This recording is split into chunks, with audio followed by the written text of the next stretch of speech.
आर very beautiful लागे लुडियार, दूर काहे खड़ा बारू आवना नियार। यू आर वेरी ब्यूटीफुल लागे लुडियार, दूर काहे खड़ा बारू आवना नियार। मारतावे जानता हर ओढ़नी पियार, खन के कलाई में चूड़ी हरिहर, चल मजा उठावल जा।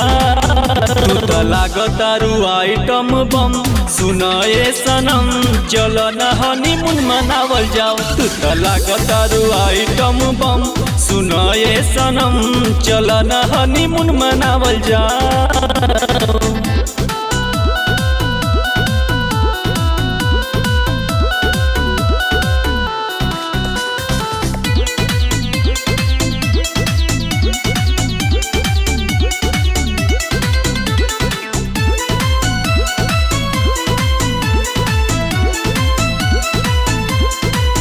तहर लागत जवानी 1.25 के 1.25 के, मने करे लखाई जाई फाक के, अरे फाक के चल न हनीमून मनावल जाओ। तहर लागत जवानी 1.25 के 1.25 के, मने करे लखाई जाई फाक के, अरे फाक के फाक के। कहाँ रखिया के कजरा लगेला जान मार, जिया करता कि लेके हो जाई फरार, आवता का फसावल जा। तू तो लागतारू आइटम बम, सुनाए सनम चल न हनीमून मनावल जाओ। तू तो लागतारू आइटम बम, सुनाए सनम चल न हनीमून मनावल जाओ।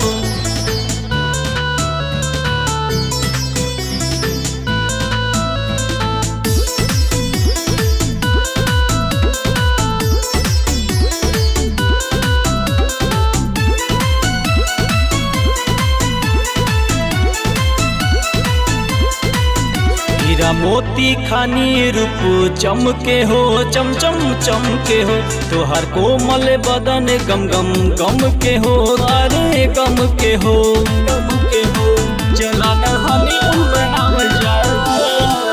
हीरा मोती खानी रूप चमके हो, अरे चमके हो, तोहर कोमल बदन गम गम गम के हो, अरे गम के हो प्रेमी राहुल गौतम समीन कहले डलवाला ना मोबाइल में सिम, आव प्यार बढ़ावल जा।